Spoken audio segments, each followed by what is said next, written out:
Merry Christmas. Happy Yule. Beautiful solstice.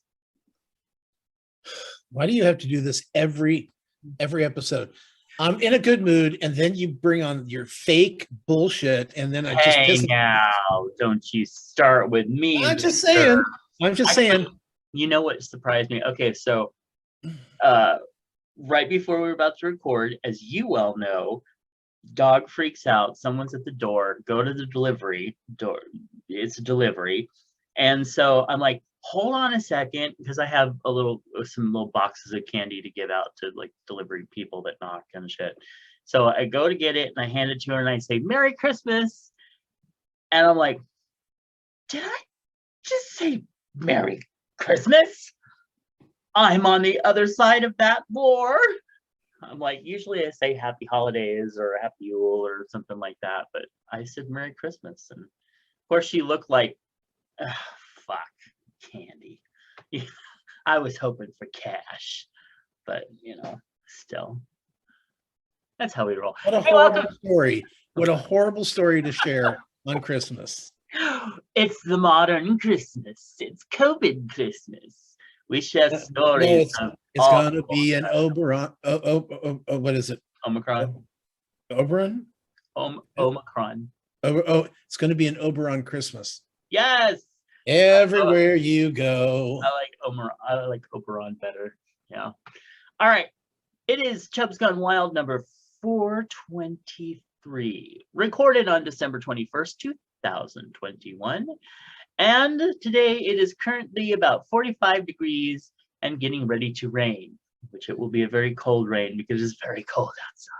Well, they are saying that it's going to rain through next Monday or Tuesday, which means that Northern California, many areas of Northern California will have a white Christmas. And what gets me is that none of the, because I watch a couple different newscasts throughout the day on different stations, and not one of the meteorologists have gone, so it looks like the people above, I think it was 2,000 feet on Saturday, are going to have a white Christmas. No one said that. Wow. They said, oh, they're going to get snow. Oh, it's going to ruin the commute for Christmas. Oh, be careful. And it's like, fuck that.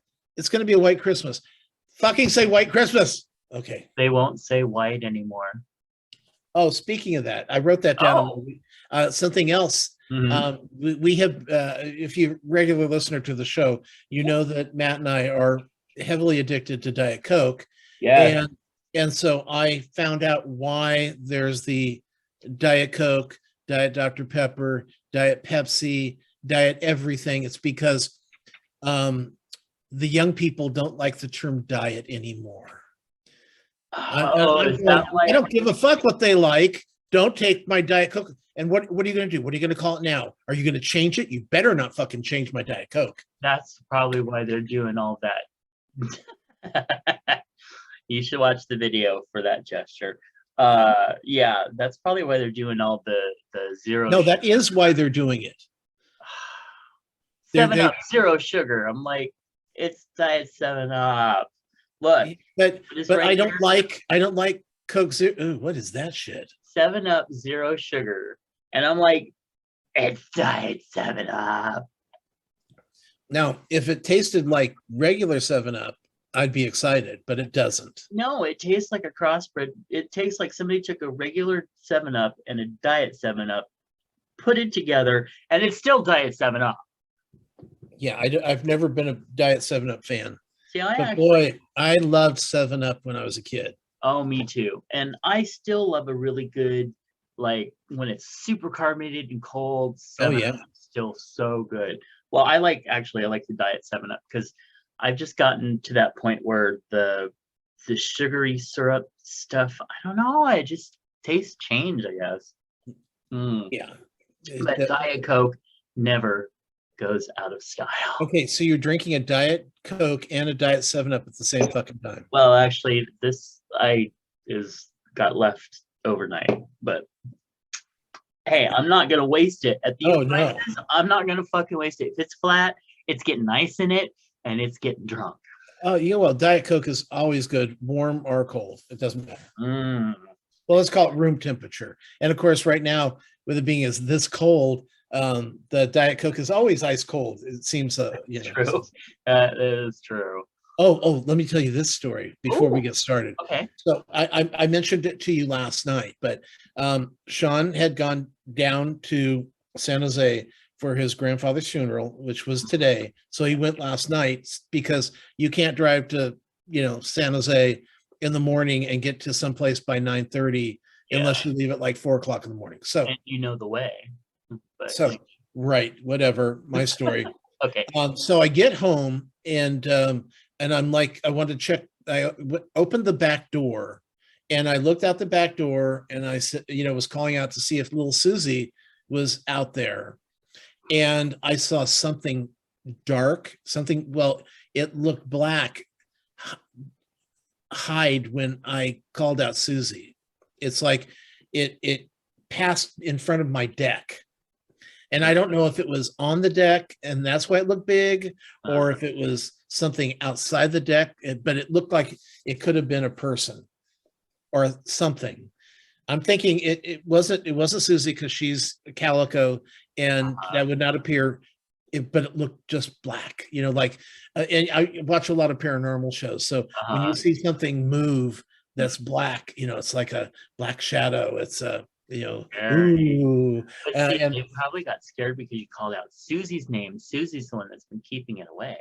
Well, probably. But it was kind of terrifying because we haven't had raccoons around here in a while. And squirrels, you don't see the squirrels at nighttime. They don't come out at night. Freaks. And yeah, I don't know what it was, but you know what I didn't do? I didn't go out there and check either. Right. Yeah. I just made sure all the doors were locked and ignored it. There you go. That's the best way to do it. It was, but I was let it piss off and then close all the doors and go away. I was kind of terrified though, because if Sean was there, I'd go, Sean, go outside and find out what that was. And you come back and say, "Oh, it's a big black cat." No. Yeah, but see, we don't have a black cat in the neighborhood that you know of. Well, Susie wouldn't let it in the backyard. That's true. So I don't know, but it was scary. Okay, go ahead. You are safe now. Did you look out during the daytime? Well, I've been in the kitchen, but I'm not walking out there. Okay. Because it's fucking cold. That's true. Anyway, so today actually is solstice. So yesterday and today kind of depends on where you are on the earth. It is solstice. Happy solstice. Also, happy Yule, which goes to January 1st. So you are in Yuletide. Happy Yule. We also have 4 days till Christmas, 5 till Kwanzaa, 11 till New Year's Eve, when we write the number 2022. Mind blown. Why is that mind blowing? I don't know. I'm thinking 2022. I still remember when that was just like space age idea, far, far away in the future. Now here we are. And I'm just like, on Saturday Night Live, flying car. On Saturday Night Live, they did a retrospect on Pete Davidson. They did a little short film, and it was in 2000. It was in the 2050s, and I'm like 2050s, and then I went, oh yeah, he'll only be in his 50s. Whoa. Yeah. That's freaky. Yeah. I know. I was like going, wow, how old I am. Yeah. Because I'll be in my 90s. 2050s. Well, this is what, 20. So 2050s, I will be 80s. Yeah, that's going to be crazy. I better have my damn flying car by then. Just hope you're alive by then. Are you kidding? Well, I was given it. I'm going to be one of those generational people that live to like 100. But I'm like Betty White. I'm all like, hey, I look 80. Come on, give me some of that hot young 50-year-old penis. Anyway, if you were getting any ever, That would be funny. Oh, I could tell you a story, but I won't tell it on this show. Anyway, hey, it's also just 19 days. Only nine. Oh, wait a minute. It is Halloween. 14 days till Halloween. No, it's not. Yes, it is. 314. That's what I said. You said 14. Well, roll this back. Roll it back. Anyway, it doesn't matter. It is 314 days till Halloween. Also, it is 19 days, just 19 days until the season 2 premiere of Call Me Kat, which will feature the entire cast of Blossom. I have to remember the cast of Blossom. I just remember Joey Lawrence. Whoa. Which I like, you know what? I like that. Did you ever watch? I'm sure you didn't. The show with Joey Lawrence and Sabrina the Teenage Witch when they got. It was actually a really fun show. I watched like 3 seasons of it and went, you know what? It's light entertainment, whatever. And he's hot and he takes his shirt off every once in a while. It's a fun show. And then I found out they were both Republicans, and I was just like, fuck you, done. Done. And I'm not talking like good Republicans. I'm talking like the crazy batshit weird ass Republicans. Oh wait, isn't that all of them? I don't know. No, it's not. But yeah. Oh god. So what was weird was I was look, because I finished Lost in Space this week, the new one. Oh. And so I looked back at the old Lost in Space to see who was still alive. Oh. And everybody's alive but the dad and Dr. Smith. Oh. June Lockhart's 96. Wow. And Don and Judy are still alive. So so you know, it's weird because you look at Different Strokes and only Willis is the only one still alive from that cast. And that was 25 years later. Yeah. That's crazy. So when they say, oh, they're going to bring back the cast of, it's like it's always like, well, how many are still alive? You ever wonder why they didn't, or maybe the cast didn't want to come back, but maybe because you know sometimes they do, like with the Lost in Space. I would think that they would have like a, you know, the cast like come back in like even a bit part, you know, scene or something. Or well, Will did, right? But if they're all alive, just kind of, you know, like that. Hey, do you want to dust off your acting shoes, even though you haven't done it in 40, 50 years to, you know, anyway, I always love stuff like that. I love when they do little things like kind of like when Star Trek Next Generation, like the first episode had DeForest Kelley like in it. And it was just like such an amazing tie-in. It just made you feel like, okay, this show, yes, let's adventure now because it's signed off by one of the, you know, they're not forgetting them and trying to just shit all over the old work. So I don't know. That's why I don't like remaking shit. I like it when they do a different, you know, a different take on the old, you know. It's like, well, because you know they still, Captain Kirk still existed in Next Generation. Yeah. That's the thing. I especially on those kind of shows. I mean, I understand with Lost in Space they were trying to get to Alpha Centauri, and so kind of redoing the story, and it was 50 years later. Yeah, but I'll tell you, both of the TV series. Maybe I shouldn't make that broad of a statement, but I'll just say that the TV series was so much better than that movie that they tried to do. I was like, what the hell is this movie? I watched it twice. I still didn't understand it, and I haven't. Wait, are you talking about Lost in Space? The Lost in Space, the movie that they did years ago, and it had Billy Mummy in it, and the really hot yummy daddy guy, and I don't remember any fucking thing else about that movie except they landed on a planet and it was all crap. Okay. So just saying, this show was so much better than that. Well, anyway, today in history, in 1988, Pan Am Flight 103 exploded over Scotland. And it was thought, I know, right? Happy holidays.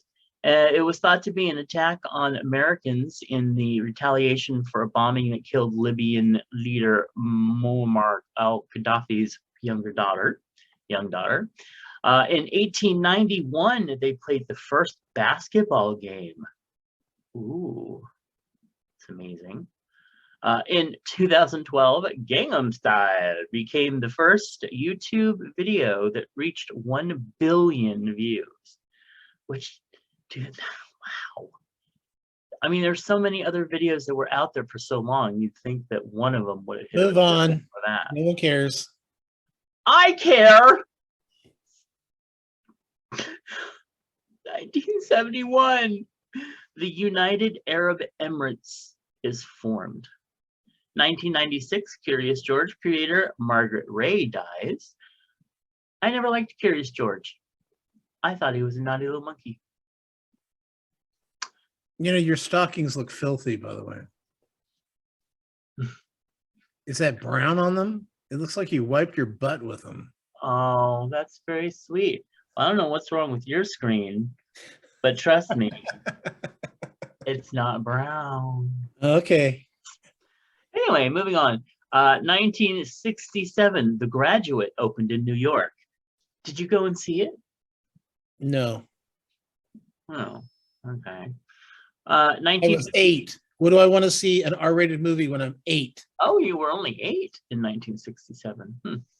Okay. Then 1958, Charles de Gaulle was elected the president of France. That's amazing. I wasn't born. Okay. Are you sure? Are you sure? All right. Well, let's find out what holidays we may have accidentally celebrated today.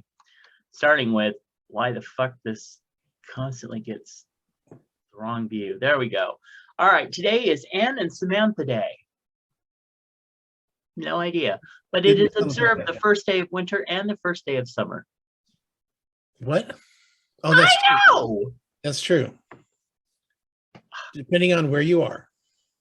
Oh, well, yeah, there you go. That's true. But who the hell are Anne and Samantha? I don't want to know. Don't tell me.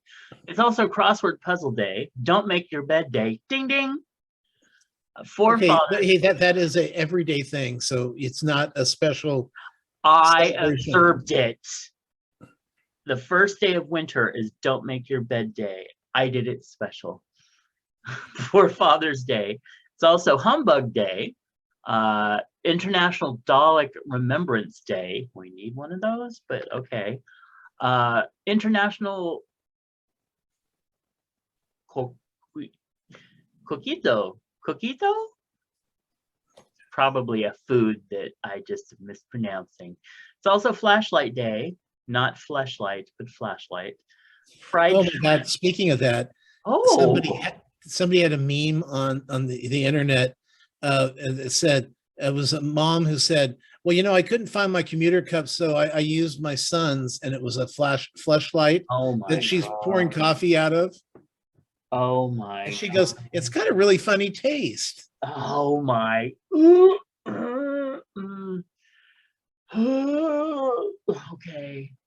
You know, speaking of things on the internet and sexual things, even though mine isn't quite as disgusting as that, I have a little public service announcement. If you're going to send out videos of yourself or post them on Twitter, and they have, and you're doing things in them, like, you know, private things that you've now made public, don't have pictures of your grandchildren and your whole family basically in the background behind you, because even though your face might be blacked out or whatever, theirs aren't, and we can figure out who you are.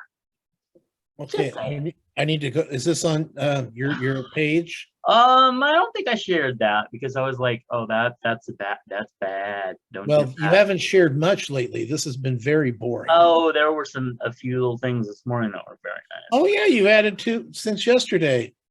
3. You've added 3. Little Nas X. Oh, isn't that cool? I love that guy's art. Mark, yeah, I saw that before.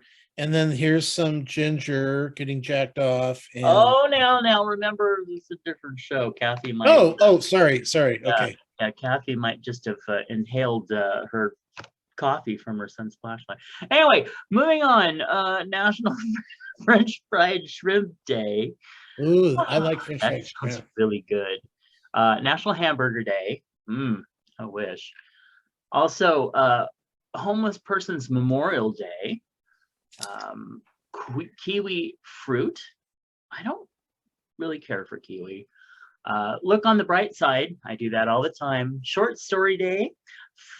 Phineas Fogg Win a Wager. Ew. Ribbon Candy Day. Oh, I almost bought some hard candy. Hard Candy Christmas. Short Girl Appreciation. First Day of Winter.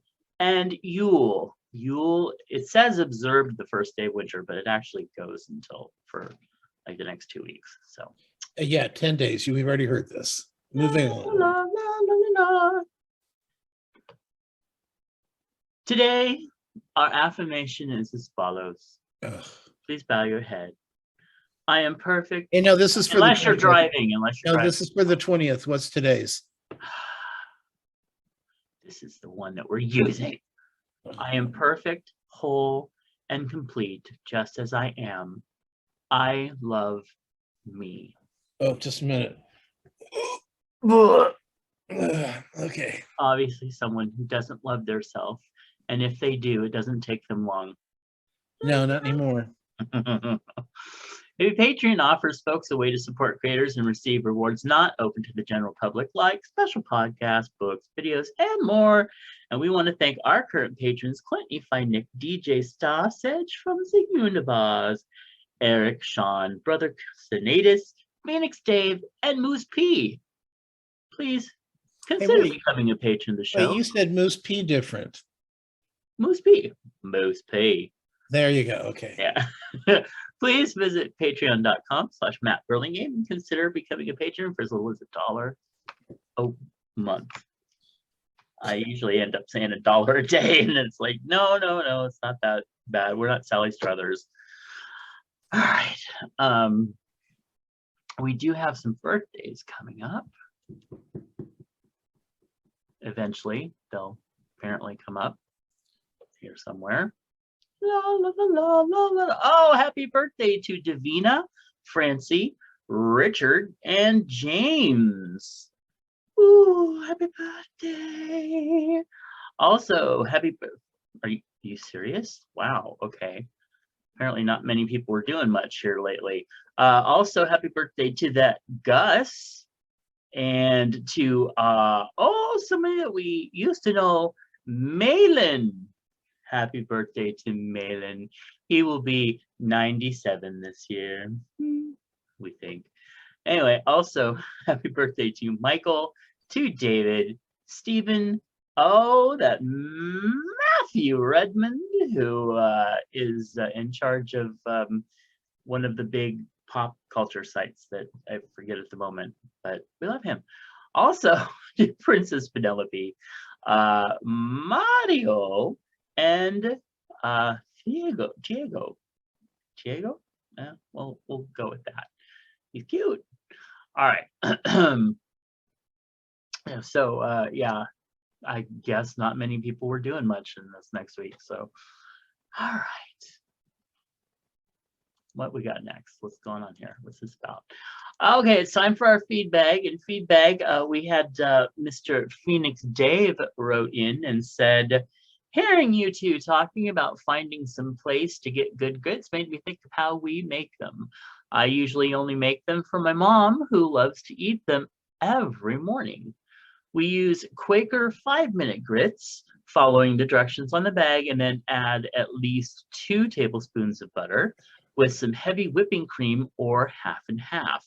Cook them on low-medium heat for 20 minutes, and they are wonderful. Merry Christmas and happy 2022. Okay, I thought he meant you only put 2 tablespoons of butter on the cooked ones, after you're done. Because you just, buttery grits, nothing better. Yeah, I'm not a grits fan, but I have had some that are just like, wow. Yeah, and I really would like to try what your mom used to do with the frying them and stuff. That sounds really good. Sean wrote in and said, lived the first 29 of my years of my life in the Midwest. Don't remember there ever being tornadoes, storms that bad in December. Insane. Yeah, those were. Oh yeah, I mean that's what's so it's so weird because it's like us having a wildfire in December or January. Usually there shouldn't be any fires, but all of a sudden, well, look at how what was it up in Siberia? They had a day that was over 100 degrees. Yeah. And so the third, what do you call the thermofrost, or the tundra, which never thaws, is thawing because of the change in temperature. So it's awful. Do you know that they're expected normally kind of Houston area is a little like us, maybe not as cold, but gets real cold during this time. They're expected on Christmas Day to be like 80 degrees. Well, and remember last year, Ted Cruz was leaving the state because it was too cold and they lost all their power. So yeah, that fucker. But I remember, when I lived in Los Angeles, we'd come up here for Christmas and it would look like it does right now, overcast, cold, foggy, nasty, ugly. And then we drive back to Los Angeles and it's 75 degrees in Los Angeles on Christmas Day. You open up the windows and the doors and it was just lovely, lovely. So, yeah, absolutely. Yeah. Do you have any chub hugs that you want to send out? Well, I just, just because, we don't say it enough. I'm just sending out chub hugs to all of our listeners, because, and a special extra chub hug to those that participate in the show, that write in, send us pictures of their food, Moose P. Just I mean, you guys keep us going. So yeah, Mr. Michael, there's a lot of them. Oh, yeah. So that's awesome. I want to send a chub hug out and just to all the people this year, basically that are going through all the homeless bullshit and all the hard times and everything. I mean, I know it's not much to just send a chub hug, but it's what I can do. For those of you who don't know, although we've talked about it a little on the show, the homeless problem, quote unquote problem, in Sacramento is out of control. And I mean, years ago, you'd go down the streets here and there and you'd see like a homeless person or a little homeless camp or whatever. But on the way back from my stepmother's house yesterday, almost every other street we went down, there were just homeless encampments and tents and people just out there in the cold struggling. And it just really struck me and got to me that how bad it is. And it is the main topic of conversation for pretty much everyone in Sacramento now. So well, and it's I mean, it's all over the state. San Francisco and LA have a terrible, San Diego. But as people keep saying, it's a California problem, and it's really not. No, it's anybody with mild weather problem. Because you go down to Texas. Texas has a lot of homeless down there. Yeah. They don't talk about it because they make fun of California being the place where homeless people go. Right. And Arizona, New Mexico, all the way down to Florida, homelessness is all over the place. And it's I don't know how to make it better. I don't know what to do. And obviously nobody knows what to do because you've got such a mixture of people that are homeless. Yeah. Well, and for different reasons. Right. And you basically have the two camps, and they do overlap and things, but the two camps are the people that are basically have lost everything because of the way our economy and everything else is right now. And then you have the other people who can't get adequate mental help and they need it, and so they're just fucked. They can't get into either care homes and institutions that they need to be in, or they can't get the medication, or and then there's in the overlap is the people who won't take medication because they don't think they need it and they really do, and therefore they are the ones that are, so I still think those are in the same category. but The mental health. oh yeah. So but the thing is there is enough resources out there. They're just not being allocated toward that problem. Although I will say that our mayor Steinberg is trying to do stuff, and he gets shit on and flack for it, but he is trying to help fix this. And where was I going? But there's just not adequate. The resources are there, the money is there, the we know what to do, but nobody wants to do it. And none of the politicians are stepping up unless it's election time to try to do shit, except for Steinberg. Yeah, well, and the thing is that, I mean, he gets as much pullback from, it's like the woman. I swear it was the same woman. She was. I've told the story probably before, but she was on the news going, "My children have to go past this camp right here on the way to school. They have to walk right past those people, and then they have to walk in the street because they're all over the sidewalk. This is horrible." And then they clean that area out, and then she's out there going, "Did you see what they did to these poor people who are out here in this camp?" Yeah, exactly. Like, okay, yeah, it's so hypocritical. It's ridiculous, and it's a catch-22. You cannot, the people, you go, oh, okay, you can come and stay in these places, but you can't bring your shit with you. And then they're like, well, then we won't go. Right. And it's like, okay, you're going to be out here freezing in the cold, or you could be at this apartment that will give you. You just can't bring all your shopping cart junk with you. Right. Well, I won't do it. Well, and that's the thing too, is that a lot of those, they say that some of those apartments and stuff are there, but they're filled like that. And they're filled by people that have legitimate health issues first, which still leaves thousands upon thousands of people that, can't get into those things. Where are the tiny homes being built? Where are the centers where everybody can go to a one-stop shop? Because you have to decide, okay, when I get up today, am I going to go walk to welfare to try to actually get, whatever, but I don't have an address? Or am I going to try to get EBT? Or am I going to try to go to the store and beg enough money to actually eat today? Or am I going to go try to take a shower, which is across town the other way? So, well, I did see yesterday they opened up a veterans place, and it was for veterans who were homeless and their families. They had up to a 3-bedroom apartment for them, for people who had families. And in the same complex, they also had a place with computers, so they could get on there. If they don't have their own computer, they can get on there. They can look for work. They can, get help. Otherwise, like you said, with the EPT, and find jobs and find different ways of helping out their family. So it's out there and it's happening. It's just the number of people are so many more than it used to be.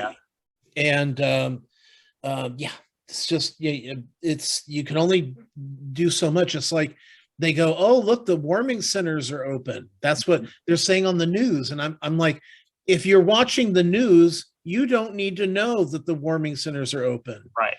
Tell the people who are on the street that the warming centers are open. That might be but how do you do that? How do you contact all these? You can't. So anyway, this is a downer for the show. Let's move on. I know. Okay. All right. But we need to think about everybody during this time of year, though. Not just because it's Christmas, but because it's cold. And I will exactly. And I will say one more thing about this, and that is, it is okay if you want to be an armchair warrior on this. Find an organization that legitimately gets stuff to people and write them a check if you can, or use your credit card and go online and donate to them. It is okay if you can't go out and do something, but if you have even $5, $10 that you can put into real organizations that do reach the people, do it. It's okay to be that, armchair person. Yeah. Even we need if it's people just that write checks just as much as we need people on the street. Yeah. If you go to Target or to Walmart and there's those packages of white socks. Yes. They say socks are one of the most crucial things that these people need, because nobody likes wet feet, and when it's cold and Okay. You keep talking. I've got to go check my marmalade real quick. Okay. So yeah, actually we were going to do a sock drive for one of the organizations that I do volunteer work with, and everybody was like, really, a sock drive? What is that? And you don't understand, when you are homeless, there are things that you just give up. Like when I was a little kid and we were super poor, I didn't have underwear, I didn't have socks, I didn't have things that didn't show because it was just extra money. And you could, people would donate pants and shirts and everything, but you forget about the little things, and even toothbrushes and hygiene products that make you feel human and not stink, things like that. It's so important. But all right, well, let's go ahead and read a few current topics, and by the time I finish that, the first one, I'm sure he will be back. The United States has more non-religious people than evangelicals for the first time, and like any and everything, the trend, oh yeah, okay, I get it. The trend to a more secular society is fueling a furious reaction from the religious right. And it's so true. And who is driving people away from organized religion? People in organized religion. I'm sorry, it's true. It's very, very true. All right, Dr. Oz defends the brave J.K. Rowling during a bizarre speech about trans people in Oprah. The TV personality turned Senate candidate told a private audience things he definitely couldn't have said on his show. Of course, it was recorded and leaked. He's a punk. He's a dipshit nutcase, and I don't even think he believes half of the shit he's saying. He's just no, he doesn't. Face. No, he is. This is all a ruse because he's running for senator. Yep, and we don't need a fucking Dr. Oz person in the fucking political system. Just saying, maybe he's a fake piece of shit. Yep. Also, third graders are made to reenact the Holocaust and pretend to die in gas chambers, which sounds like a very freaky situation. However, the kids asked why the Holocaust happened, and the school staff member said, it's because the Jews ruined Christmas. It is so it's horrible. Ridiculous. It's horrible, but it is so ridiculous that it is laughable. Even I went, what? Well, I'll tell you, I know it's terrible. Children should not be, third grade shouldn't be doing this, but I do think that kids need to know that this is real. Yeah. Right now, they're being told by some parents that the Holocaust never happened, and it was all just a ploy to get the Jew, sympathy to the Jews. And it's like, I hate you. I hate you. Yep. But I mean, just this teacher sounds like they're a little off the beam, and yeah. Anyway, but with that said, he verily said, "Hey Tom, tell us a little bit about your week." Well, let's see. Like I said, I finished Lost in Space. This is the Netflix series, third season. Thought they tied it up really nice. Mm-hmm. It was, it was good. It was good. I really enjoyed it.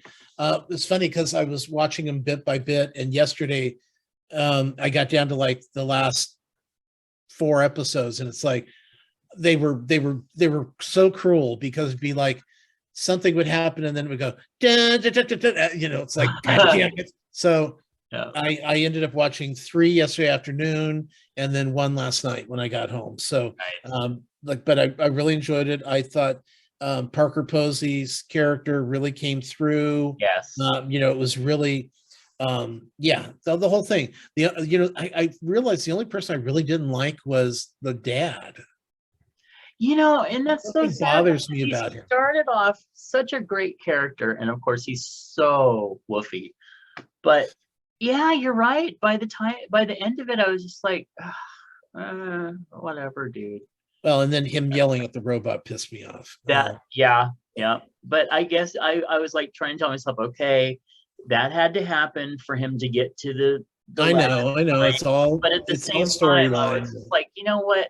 How many fucking times in the last 2 series or whatever has this robot come through for you and done all this stuff, and now you're doing this? But people are complicated. Right. Let's see. Witcher season 2 started Netflix. Yeah. Saw the first episode, and it was a really solid episode. And it was, because we watched the recap of season 1, Mhm. and we're like, Yeah. I don't remember much of that, but and it was because the arcs were so weird, and Yes. and this was very, it was the Beauty and the Beast thing. It was really cool. Mhm. Let's see, where am I now? Okay, we finished on Survivor last week, the finale, and I won't spoil it for you because not that you'll remember down the line when you finally watch it, but the person I wanted, they kind of ganged up on and threw out early, well, not early, but I think fourth or third, and or fourth or fifth, and it was just, there was just a lot of ugliness, but of course it makes for a good show. Right.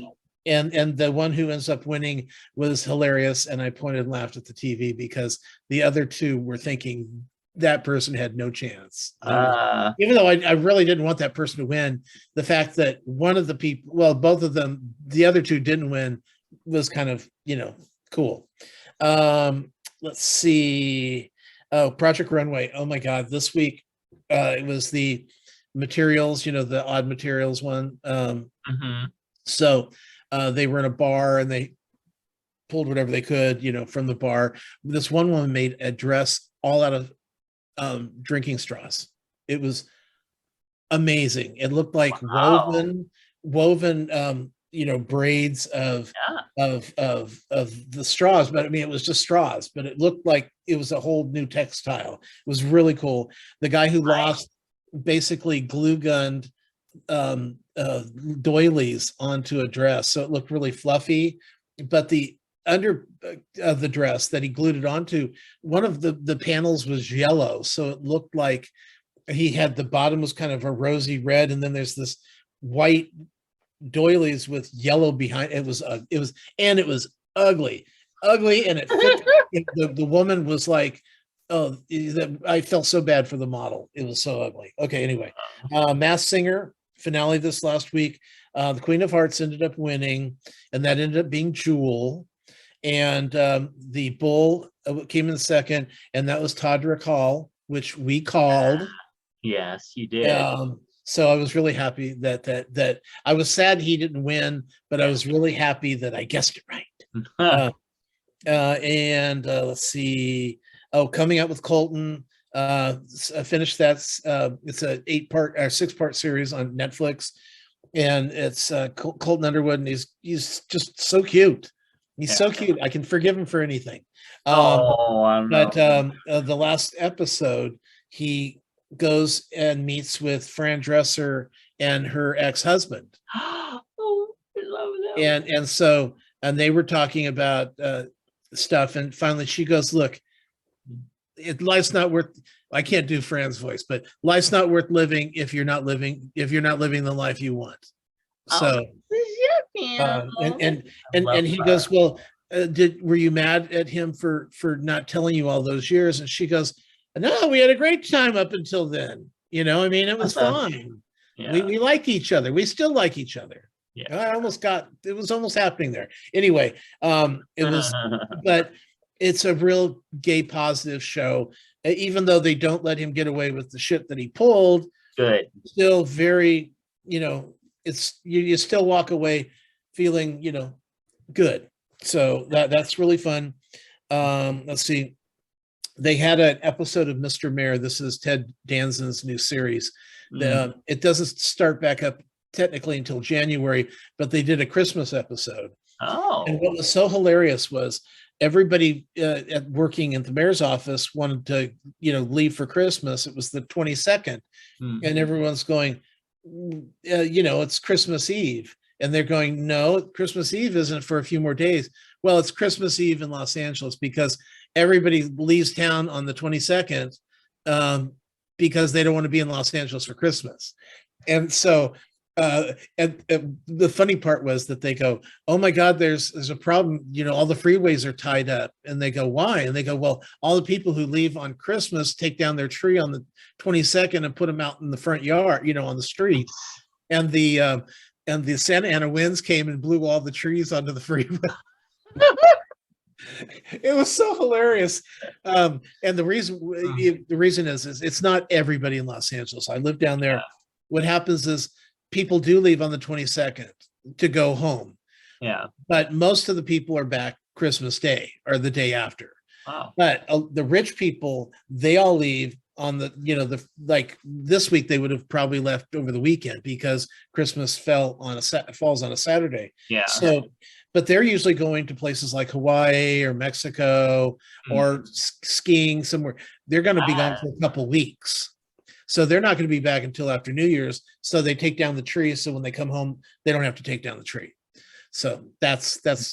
Where that could, but just having the Santa Ana winds blow all the trees off of the streets into the freeway, that was funny. That was, I was laughing very much out loud. There's a new show called American Auto, which is Anna Gaskar plays the head of a failing car company. So I'm not sure where it's going to go, but it's been done by the people who did Superstore, and I love Anna Gaskar. So, and by the way, I looked it up. Anna Gaskar was the 4th Elphaba on Broadway. Oh, yeah! Wow. Yeah, and then she actually toured. I'm not sure. I think she was the first Elphaba in Chicago. I think that's what it was. But this is a little something. Jaina's cousin, and I mean cousin, direct cousin. We're talking like, right. I know her mother. The person I'm talking to, I know her mother. Her name is Teal Wicks. Is Jaina's cousin, and she was the 12th Elphaba on Broadway. Wow. And she was the understudy in Los Angeles, and actually she did not understudy. She was one of the people who filled in for Los Angeles, but she was the first in San Francisco who played Elphaba. So that's and I saw her when she was in San Francisco, so it was really kind of fun. It's the closest I'm getting to Broadway, so that's a thrill for me. Oh, there's another show called Grand Crew on NBC. They're trying out all these new comedies that are technically starting in January, but they've been, teasing us with. Right. It's an interesting show because it's an all-black cast, and it's in Los Angeles, and it's basically Friends, but with a black cast, and they're instead of a coffee bar, they're in a wine bar. I mean, that's where they keep going back to. And then they have their storylines that venture out. But the weird thing is that it doesn't feel like a black show, like it was written for black actors. So, and that's one of the things I love about Blackish is how much I learn about black culture through television. And that's why we always say, if you see more gay people kissing on TV than when you see it on the street, it's not going to bother you. And the same thing with black, and when you get a chance to have a black show, I should be learning something. I understand exactly what you're saying. Although I will say that I really enjoy shows where their difference isn't constantly being pointed out, and I'm not gonna, and see, I purposely didn't say shove down your throat because I will watch whatever you put in front of me, educational or otherwise. Right. But it is nice just to see people being people and having a really good story without it having to be divided into Having who or what they are. I agree with you. And it's actually a really pleasant show. Everyone's really funny in it. It's well written, but it's just, I feel bad. I feel like they're whiting it up. Yes. Okay, now I get exactly what you're saying. Right. Well, no, I don't think they're whitening it up. Okay. I just think they wrote a show for white people and cast black people. Okay. So, I mean, that would be like taking Trolling and doing an all black cast of Trolling and not having any kind of reference from a black standpoint. Right. Because that's one thing I loved about Blackish. Blackish is a great show because, I mean, like for instance, the kids took all their school pictures. Mm-hmm. When they came back, the youngest daughter, she's the darkest skin in the family. Mm-hmm. And in the picture, because the one picture where they have all the schoolmates together in one class, you couldn't see her face because it was lit so poorly for dark skin that you could not see facial features on her. And it was like, I was blown away that was something that happens. Yeah. Well, I think when you brought that up on previous shows, I brought up that, that's something that we had to go through in like kind of journalism photography training. Right. Is that, your photographer needs to know how to light for people of all, right. Yeah.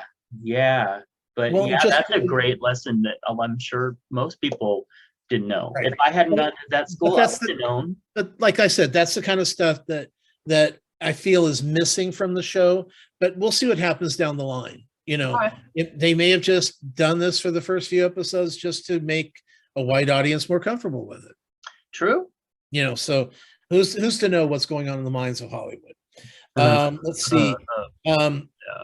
Finished both British baking shows. Those were from last year. That's what I thought. They were wishing happy 2021. Okay. And I'm like, come on, people, show us this year's. What's going on here? That was wrong.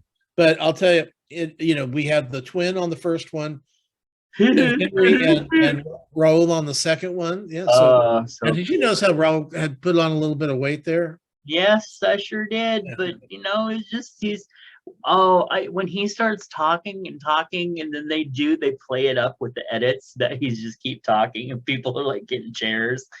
That's so funny. You're saying me, aren't you? No, I was Raul. I know. That part? Yeah. I'm gonna throw that out there because I talk too much, and I'm not even. I got my week coming up, so you're gonna need a chair. So okay. So anyway, new shows, Kindred Spirits, on it's on Discovery Plus, but you can also see it on the Travel Channel. This is it's got Adam Berry in it, and Adam used to be on Ghost Hunters. Okay. And he's gay, and he came out on Ghost Hunters, and now he's got his own show, and so that's kind of fun. The show itself, it's like, okay, you're not thrilling me yet, but we'll see what happens. I'm only like 2 or 3 into the season 1, and this is season 5 that's coming out now. Anyway, Nuke's Top 5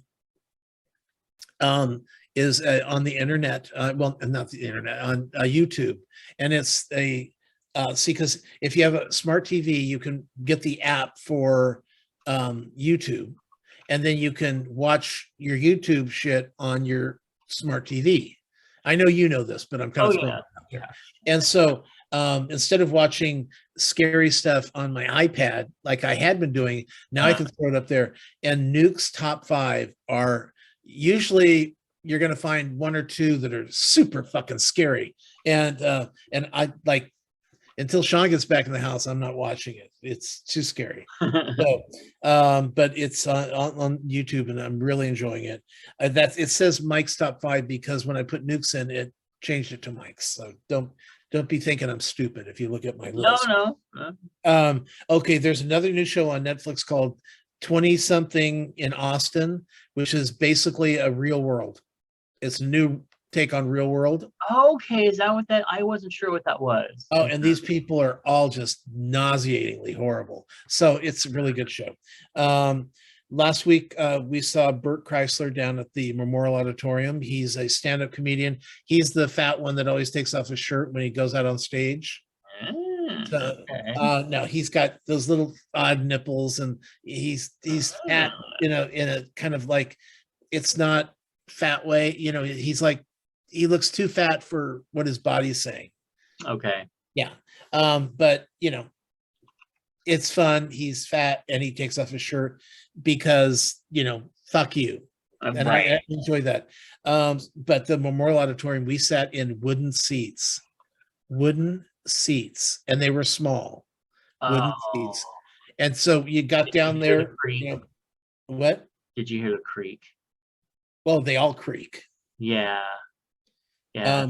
But I got up and I thought I was going to be in traction because we're there for the whole show and you're there a little bit before the show. So it was somewhere between 2 and 3 hours sitting on a wooden fucking chair that I had to slide into, where you have to slide your butt in and around the waist, the arms go, you know what I'm talking about. Yes, they do. And then and it's, but what we did learn is that I do not like seeing comedians in big venues because everybody is loud and rude. And I mean, people didn't, Bert, he had two guys before he came on, and there were still people coming in when he was on, just getting there. What? Yeah. And so people are walking, and you could barely see them anyway because there's 3,000 seats in this venue. So people are walking by, and and the sound was, we're sticking to the 200 seat Punchline Theater. Yeah. We're in the second row, and I can hear what the comedian's saying without his mic even being on. So that's my venue now. I'm done with these large venues, and I was hoping Sean would feel the same way, and he did. Because, and it's sad because the people we want to see are only doing big venues, but we'll have to deal with it. And we'll wait for their Netflix special, and then we'll watch it then. Exactly. And then finally, the only Christmas show I've watched is The Family Stone, which is the Diane Keaton and Craig T. Nelson and Sarah Jessica Parker, Luke Wilson, Dylan McDermott. Dylan McDermott. Yeah, Dylan McDermott. The girl. Oh, what's her name? I can't think of her name. Anyway, it's great cast, wonderful Christmas show. And I bawl all through it. So, and Brian hates it, so it gives a little extra zing there. I still haven't seen it. Oh my God. I know. What's wrong with you? I'm so disappointed in you.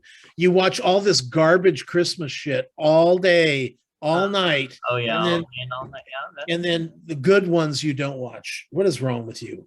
I say that for you.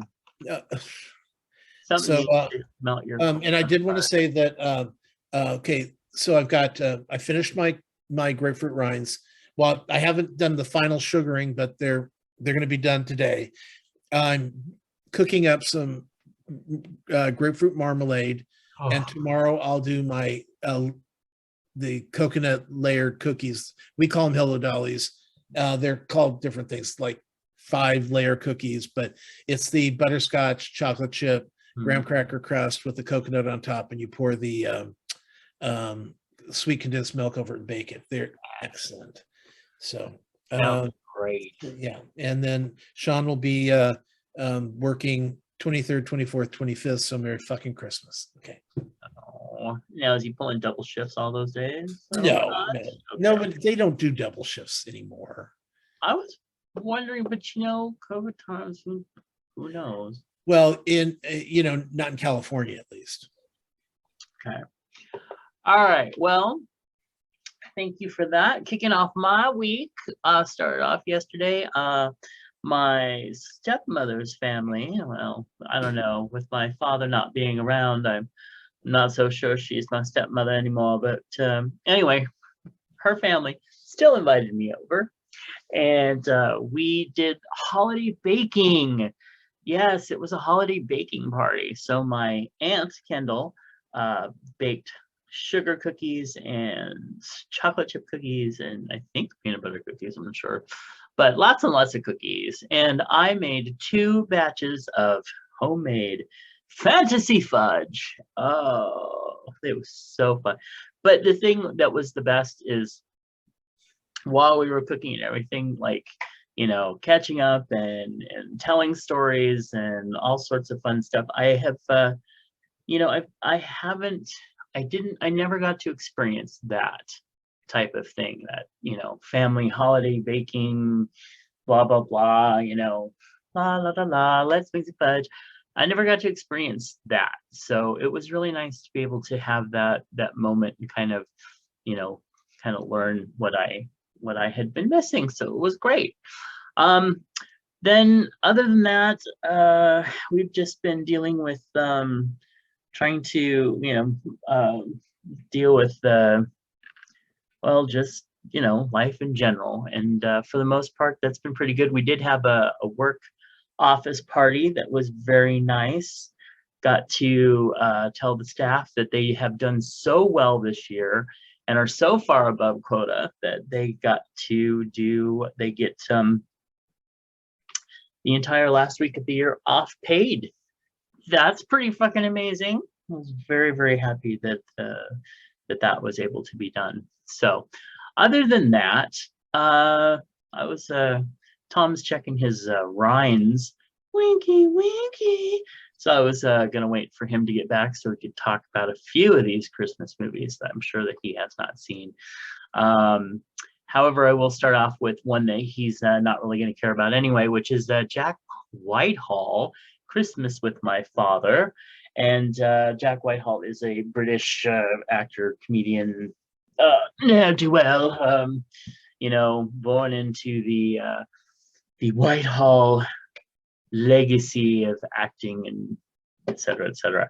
Anyway, and I just think that he's fucking adorable, even though he's a big silly doof. But it was a very fun stand-up thing where it started out as stand-up, and then he brings on his father and they have a big talk about their holiday remembrances and everything. And then the Duke, is he a Duke from Downton Abbey? You know who I'm talking about? The actor, he was the Duke of Downton Abbey or whatever, Earl. Anyway, the actor, he comes on and they sit and they have a little chat for a while, and it was very nice. And then they have a big musical number at the end celebrating how the emu was the true hero of the Christmas tale. And so it's very fun. All right, now that Tom's back, I also watched. I know, but I wanted you to, maybe talk about a few of these if you've seen them. But Let It Snow, which is Netflix, and it has the actors from the Chilling Adventures of Sabrina, and also the best friend from the Spider-Man movies. Okay. They're in it. It is so it's basically teenagers at Christmas time in a small town where just everybody's kind of they've been beaten down in a small town. They can't really wait to get out of the town or have a party, or it's like the kind of several different of the teenage movie tropes, but it's really diverse. There's lesbians, there's a little bit of everybody in it. It's a very diverse cast, and the actors are great. Their performances are strong. The story is above par for one of the holiday type movies. I kept putting it off because the preview is just shit, but it's not. The movie is really good, actually, really good and very fun. So I really recommend Let It Snow. Then I watched Father Christmas is Back, and you said you hadn't seen that one. I haven't seen any of this shit. Okay, so Father Christmas is Back is one of the newer ones on Netflix. It stars Kelsey Grammer and John Cleese, as well as a host of like is Elizabeth Hurley, and then the blonde from actress from Drop Dead Diva. Like there's just this cast of amazing actors and actresses, including the guy from Love Actually, the British guy who goes to America to find the babes that love British guy. He's in there as the father of the thing.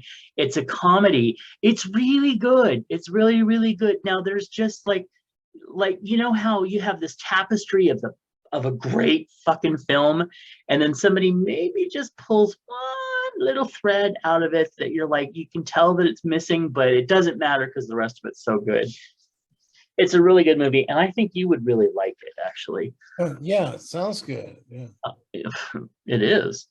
Yeah, it is. Because basically, Kelsey Grammer took off when the kids were little, and so he just shows back up in their lives at Christmas time when you have that one main character who's the anal character who everything has to go right or her entire life is going to fall apart, and all the sisters hate each other. So, yeah. It's brilliant. Christmas Inheritance. I watched this actually last year.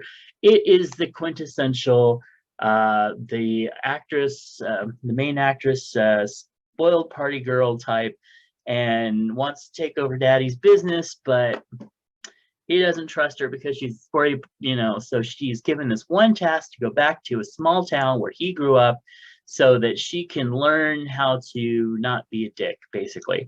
And she does. And it is the actress from the 100. It's the main actress in there. She's a really good actress. And then actually the guy in it, I didn't look him up, but he turned out to be in like some of the shows that you like. So it's just it's a fun little Christmas movie, but it's better than like the Hallmark schlock. Although it probably is a Hallmark movie, I don't know. Then I watched Dolly Parton's Christmas on the Square. It has Christine Baranski, who saves the entire fucking thing. Then there is a couple of there's the Black family that's in it, and they are wonderful. Their performances are amazing. The rest of it is just cheese. It is like not even Hallmark movie quality cheese, but it's fucking Dolly Parton, so you gotta love it. And I did. I mean, I didn't love it, actually. I thought it was cheesy and I made fun of it the whole way through, but it's still Dolly Parton, so it's awesome. All right, I watched this Witcher season 2. You're only on episode 1, right? What? You're only on, yeah, see, sometimes you do have to pay attention. Witcher season 2, you're only on episode 1, right? Yeah. What, have you already finished it? Yeah, I did finish it. It is a really good season, so I won't give any spoilers because you're still watching it. The only things that I will say that are kind of spoilers is that they never take his shirt off. They never get him naked. Boo. There are tits everywhere in multiple episodes. There is some weird thing about when they kill somebody, it's like the head and the squirting. I was so grossed out by that because they did it all the fucking time. It was like, ugh. The only guy that gets shirtless is Jasker. He's the bard. And he's actually jacked as hell. I mean, he is actually really fucking hot. And I looked him up and he's like a big old singer and all this stuff. So, but anyway, worth the watch. Keep watching. I watched the Christmas Chronicles Part 2. Thank goodness for Goldie Hawn and Kurt Russell because they saved what otherwise would be a piece of crap movie. And also you told me to watch Single All the Way. So I finally did, and I loved it. Michael Urie, I just adore him. He's one of my favorites. And Jennifer Coolidge, of course, although she does have the Brenda Vaccaro thing going on now. I don't know, but and also a tampon? What? She needs a tampon? Brenda Vaccaro? Yeah. What the hell? She used to sell tampons. Don't you remember that? I'm Brenda Vaccaro and I love tampons. I thought that was well, she was the voice lady. I used to smoke 100 years ago. No. No. That's Well, see, I don't remember the terrible tampons. shaming people with lung cancer. Hey, you're shaming people that need tampons. So I anyway, wasn't. I was just telling you what she used to say. I don't remember. I'm reading this article right now. It's on the Oscars short list for certain categories. They have like a short list of what's going to be nominated. They neglected to put what categories each of these lists are. Like they go, oh look, here's I know that's foreign film because they list a country, but here they've got Coming to America 2, Cruella, Cyrano, Dune, Eyes of Tammy Faye, but yet they don't say what category it is. That's horrible. It's terrible. There's 10 categories and all they have is what's on their list, but not which list it is. So sorry, I just had to share that because I'm not listening to you. So. Do they have Kathy Najimy on there? No. Well, I do on my list because I was just talking about her. Isn't that fun? I loved her also in Single All the Way. However, I hear she's really difficult to work with. So. Oh, she is. I've worked with her. Have you? Yeah. That just makes me so sad because I do love her, but she was hard to work with because she showed up at our facility and she thought she was going to have a makeup hair person. So yeah, she was not friendly after that. But you find a lot of these people that they're stars and they want to be treated like movie stars.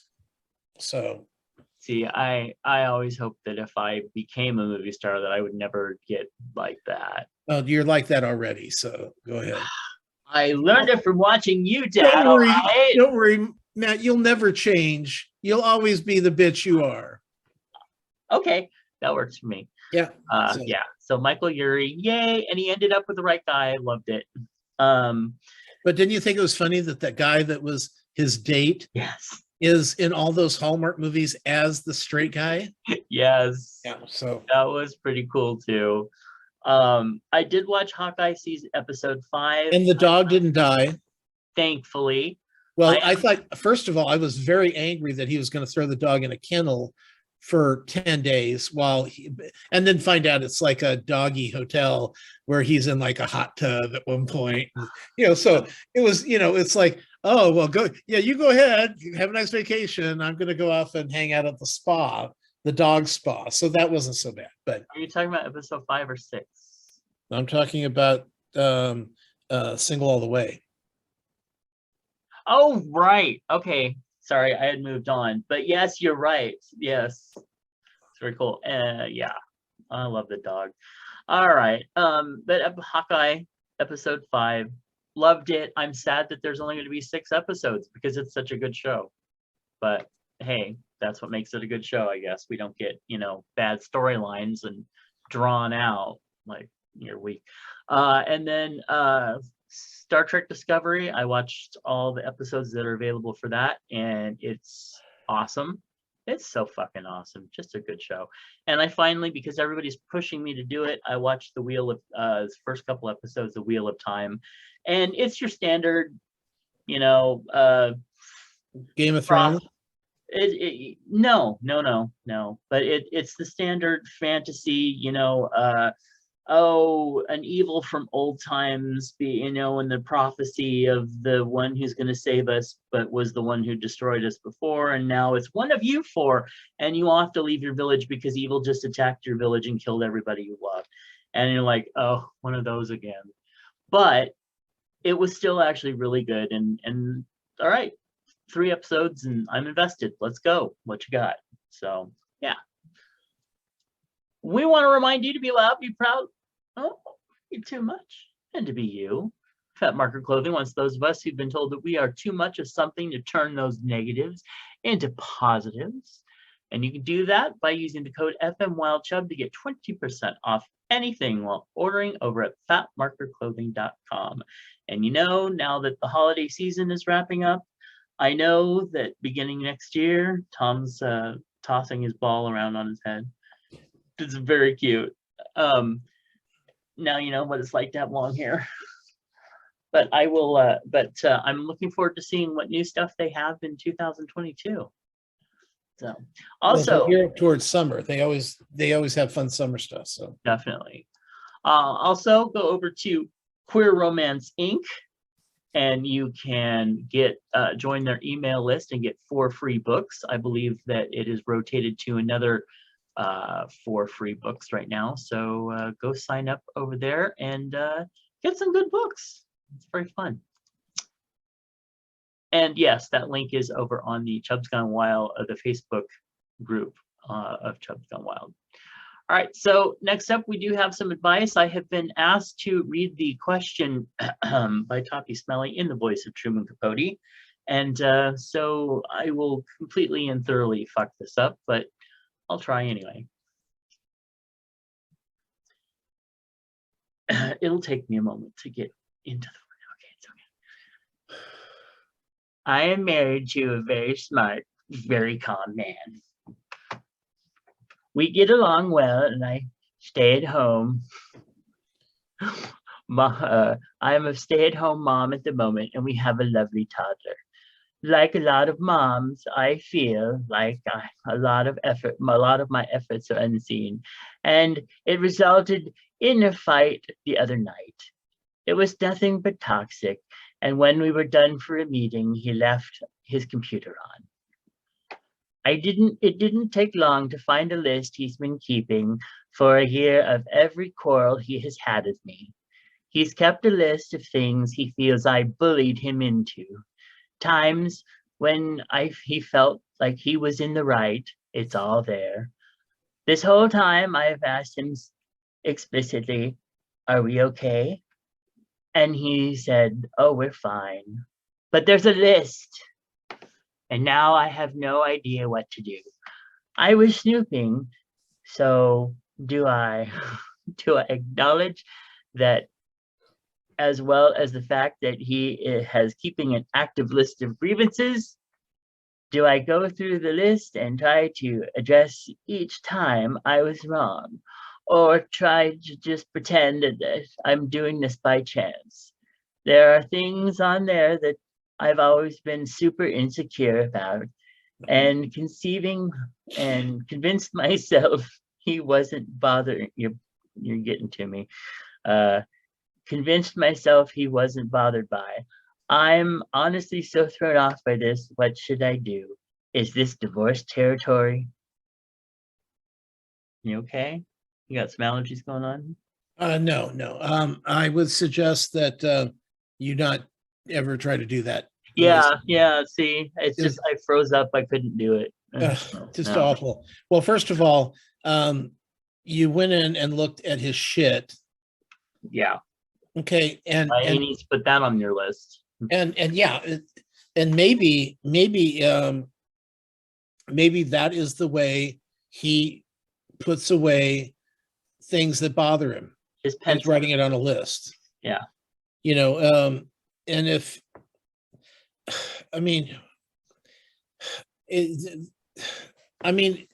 you've read the list. Now, are you going to alter any of your behavior after reading that list, or are you going to be the same bitch that you are right now? Oh. Well, seriously. When she looked, or he looked at it, because I can't tell if that, right, it could very well have been either. Even though it's a stay-at-home mom, but the fact is, although they have a lovely toddler. Oh, he's stay-at-home mom, so woman. Right. That's what I said. Okay. But what I'm saying is, when he says that, he reads the list of everything, of every fight we've had in the last year, but never says, "Oh, yeah, I guess I was a bitch." She calls him toxic, or it was nothing that particularly toxic, but she's thinking toxic, that he's the toxic one. And if I see a list and I go, "Oh, wow, that did bother him," I would make changes, but this person doesn't want to make changes. So So if you go on, you spy on him, this is the only thing that you've got. This Mhm. is it. You're Yeah, the yeah, problem. yeah. If I had seen a list like that, not that I haven't, overheard conversations or whatever before, but yeah, it would make me think. It would make me think and look at myself and say, okay, like you said, that bothered him a lot enough that he had to write it down.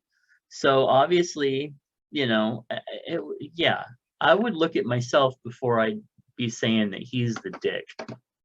So, and no, I wouldn't bring it up. I would just, Do better. yeah, yeah. So anyway, so here's what Dear Prudie had to say, without the voice, of course. Oh no, I'm sure that list was hard to see, but I don't think this is a crisis, and I certainly don't think it's divorce. It certainly isn't divorce territory. You're going through a difficult patch as a couple and as parents, and we now know what his response has been, to write things down. That's not bad. He didn't cheat. He didn't talk horribly about you behind your back. He didn't remove you from his life insurance policy. In the same way that you wrote this letter to me about what's bothering you, he wrote down things that were bothering him. Should he feel betrayed by this letter? I hope you don't think so. What you saw was documentation of his thoughts that are similar to the ones I've sure you've had when you bumped heads. This does sound like an important sign that you need to have more conversations, not just fights and disagreements, but check-ins about how you're doing and how you're feeling, and more than, are we okay? You don't have to tell him you saw the list to initiate this. I think that would just open up another set of issues around trust. Um, just promise yourself you won't snoop again. Maybe that means therapy, or maybe it means a good sit down conversation in which you tell him, I just want to make sure your relationship is as strong and would like to know if there's anything you can do better. The important thing is that you should let him know it's okay to open up when something is bothering him. And of course, you should do the same. Well, I agree with all that, but I wasn't really picking up some of that from the author's personality. Yeah, she's a bitch. Yeah. Well, she wanted Prudie. Is this Prudie? Yes. She wanted Prudie to tell her she was right, and Prudie told you were wrong. You snooped, and right. and if you, before you get mad at him for writing down that list, you better tell him that you wrote me and complained about him. Yeah. He's keeping it in his computer. You're sharing it with the world. Who's the bigger bitch? That was from Hello Prudie at slate.com. Go check her out. Support her work. Hey, Chubs. Hypothetical scenario, Chubs. This isn't hypothetical. You're in a store aisle and someone with a cart is blocking you from getting through. What do you do? Excuse me, coming through. I've had Sean go the other direction. It's like, what? I want to get to the other side of this, and this bitch is in my way. Yeah, look, don't yell, this bitch is in my way in the store. Yeah. Well, then don't get mad at me because she was in the way. That might be a little over the top, but I have actually done both, where I've kind of been very patient, kind of waiting, and when you're trying to scan the aisle, like I'm just really waiting for you to leave, but I'm going to pretend that I'm looking over here because I'm trying not to be rude because you got your 3 kids circling around. Yeah. Well, okay. I did have one recent. Okay. No, go for it. I had one recently. I was at Trader Joe's and there was this older woman, and I don't want to say old lady because she could have been my age for all I know, but she was small and she had a cart, and she was basically she had her arm over the freezer section, kind of working her way down the freezer section as she went. Yeah. And it's like, so the cart is in front. hanging over the side. Yeah. And so literally until she moved out of the way, you could not get to it. Because and she was dragging the cart behind her or pushing it in front of her. So she was taking up 2 cart lengths and moving very, very slow. I did not yell at her, but I was getting really frustrated with her and checked out before she did, because I figured I wouldn't be able to get to my car because she was in the fucking way. Yeah, she'd have to remove all the butterscotch before she got to her wallet, which then she'd have to write a check.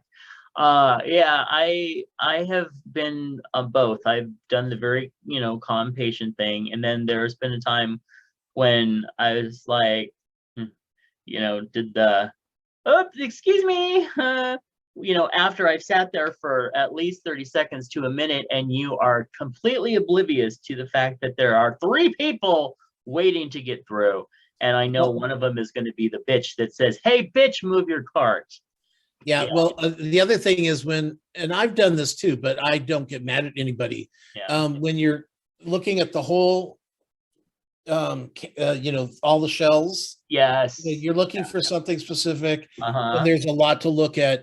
And I'll stand on the other side, and then people will pass in front of me, and they don't have to say excuse me, or anything. Right. I get that, but I can't see everything if I'm standing right here in front of it.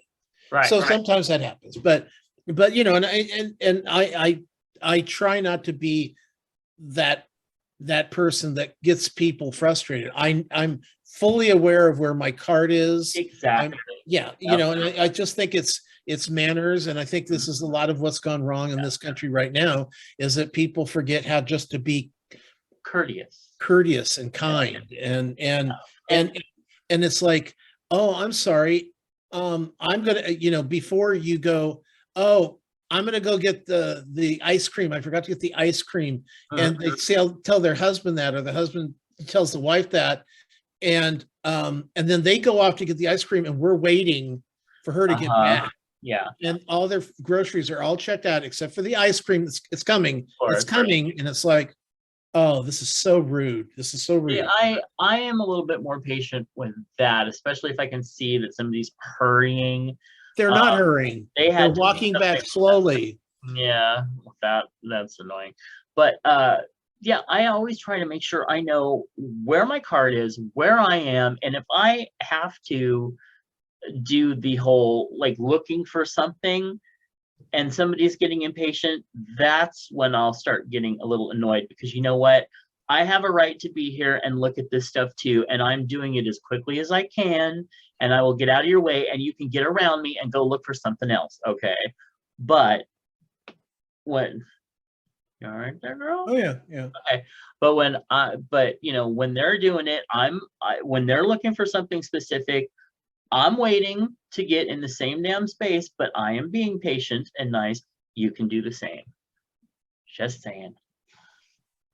Anyway, moving on. Hey, Chubs, have you seen your best friend naked? Well, it depends on who's my best friend at the moment. Yeah. Okay. But out of the 3 that I would say, I've seen them all naked. Okay. There you go. Yep. Same here. Out of all of my closest friends, you've never seen me naked. 5, 6, or 7. So obviously, I'm not one of your really close friends. I was about to say, if you'd let me finish, out of all of my closest friends, I have seen pretty much everyone naked and more. Yeah, but yes, you I have not. I've seen you naked. Well, it's not hard to do if you look in the right places.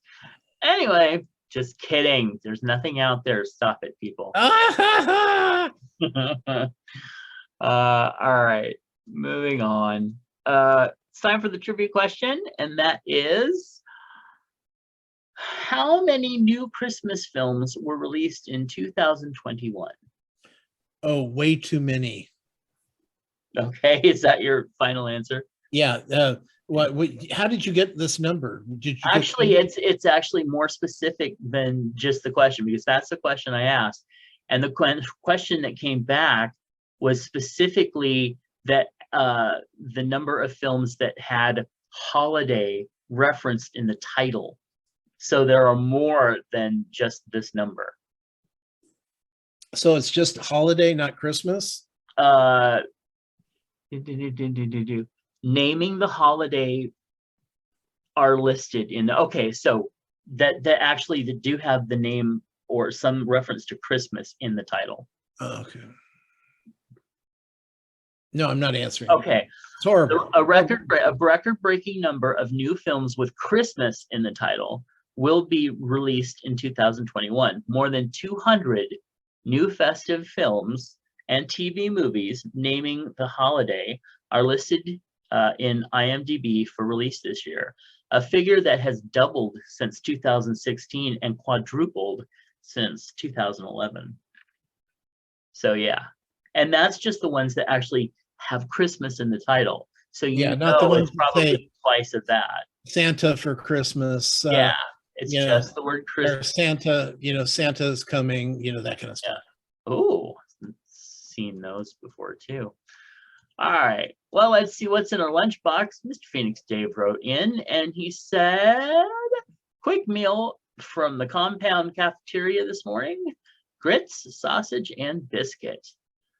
Also, my auntie made what I call kitchen sink soup. I think she threw in everything but the kitchen sink. It's got some type of beef stew meat, tomatoes, carrots, potatoes, corn, cabbage, cauliflower, broccoli, beef stock, and water. It is delicious. Yeah, have you ever seen those things? It's like 45 bean soup. Oh, I didn't. And they come in little packages, and then you just dump them in, and you cook it forever. No, I didn't crazy. see that. But Kathy Bacon just made like a 13 bean soup or something like that. 12 beans. A lot of beans. Honestly, I was about ready to pick up that spoon and eat that soup. My mind was fucked up because I'm so hungry. Okay. Oh, maybe. I know. I understand. I had a little piece of fudge and some fried eggs this morning. Yeah. And well, maybe more than one little piece of fudge. Anyway, broccoli. Is it broccoli beef? It is. This is from Mr. Moose, and this is labeled Triple Delight on the menu. Beef, chicken, and shrimp. Beef, shrimp, and chicken in the spicy brown sauce. Okay. The sauce was sweeter than I normally like, but it did have lots of ginger. Not the best, but I ate it. It looks really good. Mr. Lawrence, Mr. Lurie Dean, he made some chicken and dumplings, and he made the bigger homemade dumplings, and they were really good. Yeah, I don't like dumplings.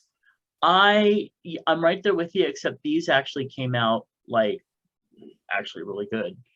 Of course they did. He can do no wrong. I've heard this story before. It's true. It's funny. It's the sequel. It's a whole series. Currently, LGBTQ people of color in America have a disproportionately high rate of new HIV infections. Golden Rule Services of Sacramento want you to know about an important tool in preventing you from contracting HIV. Pre-exposure prophylaxis, aka PrEP, is a medication proven to be 99% effective in preventing HIV infection, period. To learn more about PrEP, call your local sexual health clinic, and to find out more about Golden Rule Services, visit sacgrs.org. Also, send us an email at chubsgonewild@gmail.com. Leave us a comment at chubsgonewild.com. Like us on Facebook at facebook.com/chubsgonewild. Watch our videos of this show over at youtube.com. Just search Chubs Gone Wild, and it'll pop right up. Please consider becoming a patron of the show over at patreon.com/mattburlingame. Find Tom's movie and TV reviews over at swannerandjudd.com. Find their podcasts in iTunes or on iHeartRadio. Find out more about my books over at justkisstheguy.com and check out my other podcast at biggayssexshow.com. And give us a call at 408-69 Chubs. Oh, Santa.